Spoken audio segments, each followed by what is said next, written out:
What's up, everybody? Amish Country Mets fan here. Haven't done one of these in a little while. Um, just been busy, a little under weather, and it's been freezing. So and the internet's been up and down. So it's just been an issue for me all week.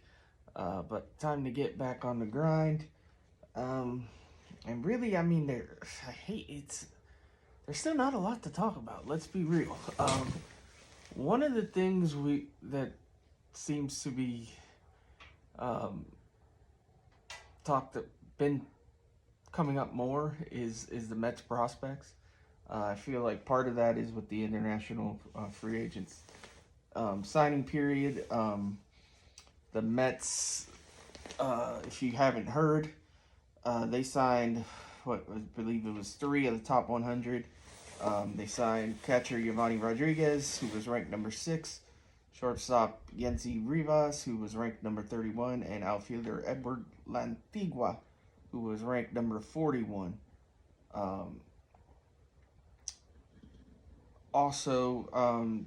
Vladdy Guerrero's son signed as well. He wasn't in the top 100 rankings, but good bloodline there, obviously. So the Mets continue to add to what is already becoming a very potent farm system. If you follow me, you've been following me for a while, you know I'm like very in tune, or try to be very in tune with the farm system and the guys coming up. And seeing the Mets active in the international market and making waves and signing top 100 guys, like, that's all good. And no, I mean, if you're a instant gratification guy, this isn't gonna do anything for you, because these guys are still, 5, 6, 7 years away. These are young, these are kids, actual kids, teenagers that are making the move to the Mets system. So it's going to be a while before they make any impact. But with that, there's been a lot of talk of the Mets prospects that we already have. And the Mets are built well for the future. David Stearns has done a couple interviews here recently talking about it, and we've got guys that are on the cusp of helping this team, and you got guys like Drew Gilbert and Luis Angel Acuna and Jet Williams, but those are the guys everybody talks about. But then there's obviously, Christian Scott, Mike Vassell, Blake Tidwell on the pitching side. You've got Ryan Clifford, who's, I know some people started to write off because he had a rough go when he came over last season in the trade. And same with Luis Angel Acuna. I feel like he gets a little bit of a bad rap because, again, he came over, didn't look great. But to me, it's unwise to give up on these kids on a small sample size like that. I want to see how they improve with being in the system from the start of the year, and see how they perform. Because those are, Acuna is still a very highly regarded prospect. So is Clifford. He's not in the top 100, but he's very highly regarded as well. These are guys that can still help this team. Baseball Prospectus put out their recent rankings, and they had Jet Williams at number 23, Gilbert at number 29, Ryan Clifford at 76, Luis Angel Acuna at 77, and Christian Scott at 88. So actually, I was wrong on that. Clifford is considered a top 100 prospect, at least in their eyes. So these are kids that can all help. These are kids that some of them are still a little bit of ways away, but Drew Gilbert's going to be starting the season at AAA, which is right on the cusp. He's not on the 40-man. Luis Angel is the only guy on the 40-man, which to me makes him the clear choice to probably be one of the guys to first hit the scene with the Mets, just because they don't have to clear a 40-man roster spot for him. The kid is fast. He plays good defense. Stearns says he can play second, short, and the outfield. So we could see him out there as well. Same with Jet Williams. He's versatile. Jet's been getting talked up a lot. He's probably the furthest away of the big three, but he's knocking on the door as well. He could see action in 2024. The Mets are set up well with who they have. I see a lot of, maybe it's because one of the guys we signed was a catcher. We like acquiring catchers in the minor league system. That doesn't mean anything. I know people complain that, all we get is catchers and shortstops. It truly doesn't mean anything. These guys can move positions. These guys can be traded and whatnot. But that said, I see a lot of Kevin Parada is expendable, which he might be. But the problem with that is we're not the only ones that saw Kevin Parada. He struggled a bit last year. Teams aren't going to be clamoring for a Kevin Parada. Nobody's building a trade package around Kevin Parada. So you got to remember that when you think about this. Are the Mets in a position to trade a guy like Kevin Parada when his value is not high at the moment? I don't think they are. I think they keep him in the system and they let him try to build that value back up. Plus, it never hurts to have a lot of these guys, especially at the catcher position. Catchers are fragile. You can use him as a backup if he ever makes it up as a catcher. You could move him off the catcher position. So I'm not saying Kevin Parada's going to be some elite baseball player. I still believe in him, but I'm just saying it's not a good time to give up on him. And that doesn't mean he won't be a part of a trade. I just don't think you're not centering any deals around Kevin Parada.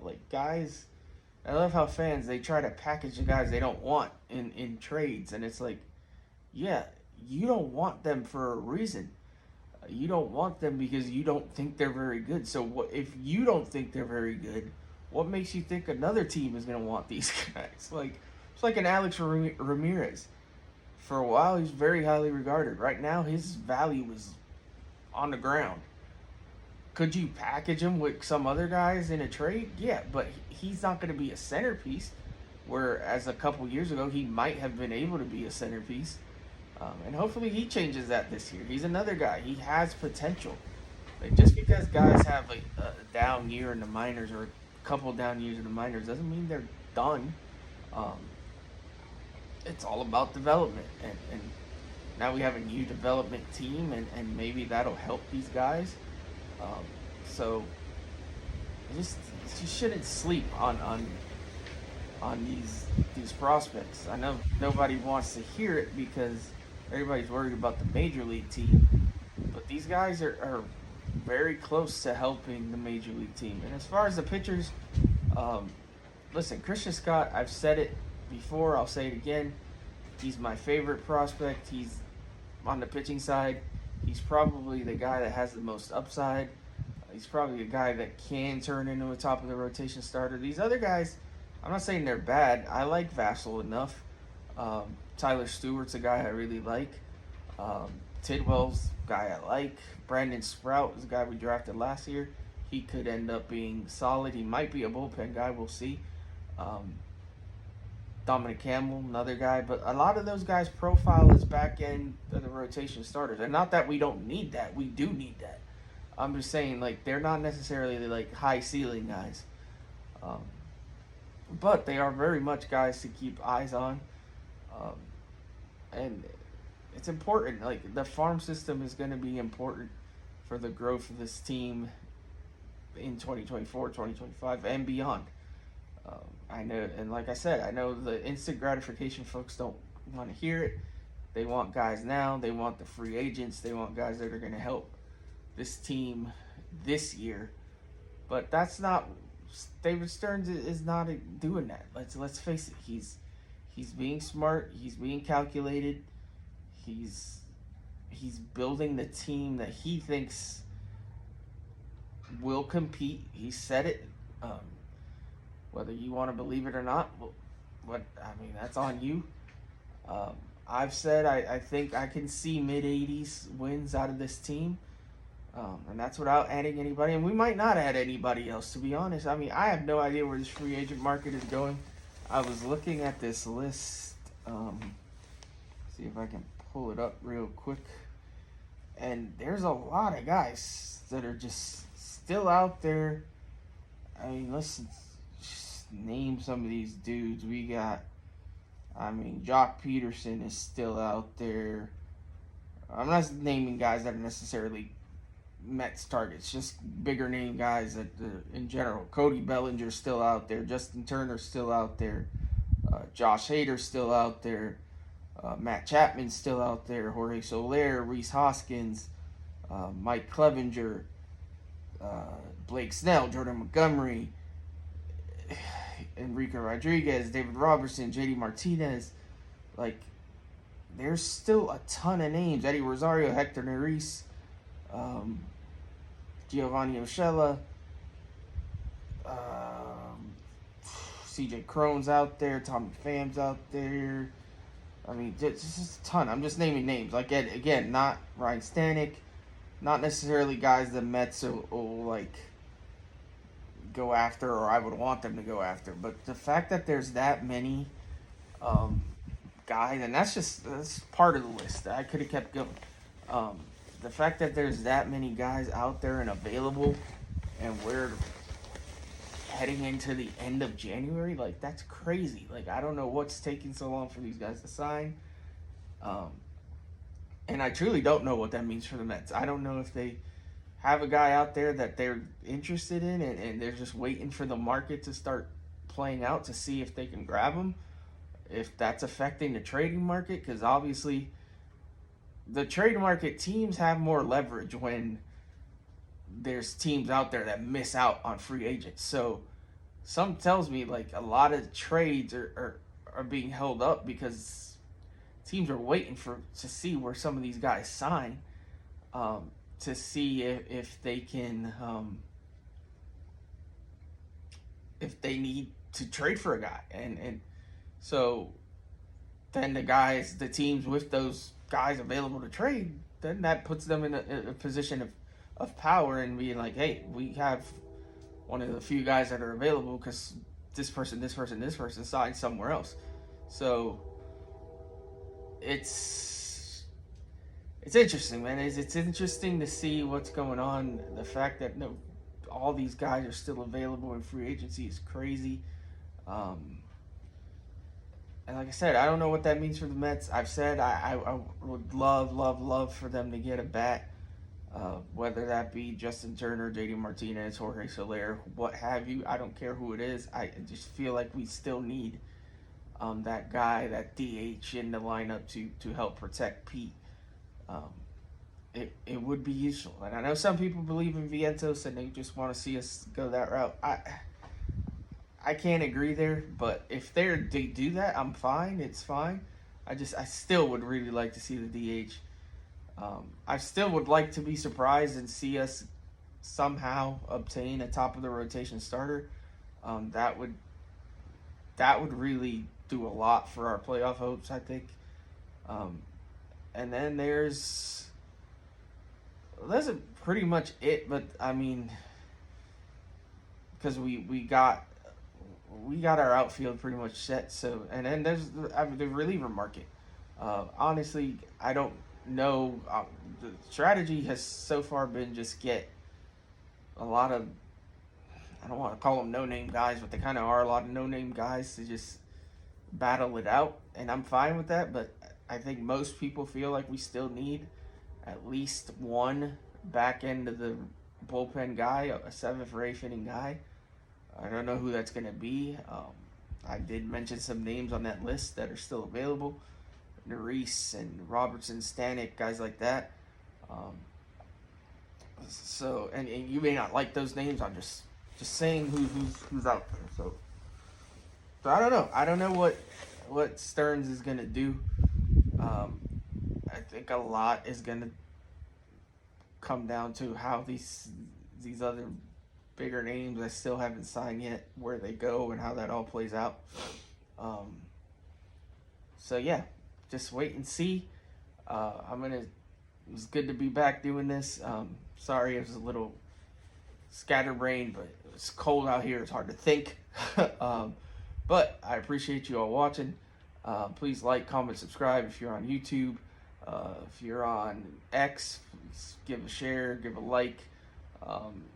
If you're on listening on Spotify and Apple, please rate the show, leave a comment. I appreciate all of you. I'll be back with more soon. Again, not a lot to talk about. I could maybe go a little more in depth on some of these minor league guys that I was talking about. Don't say that kid that we signed, the catcher.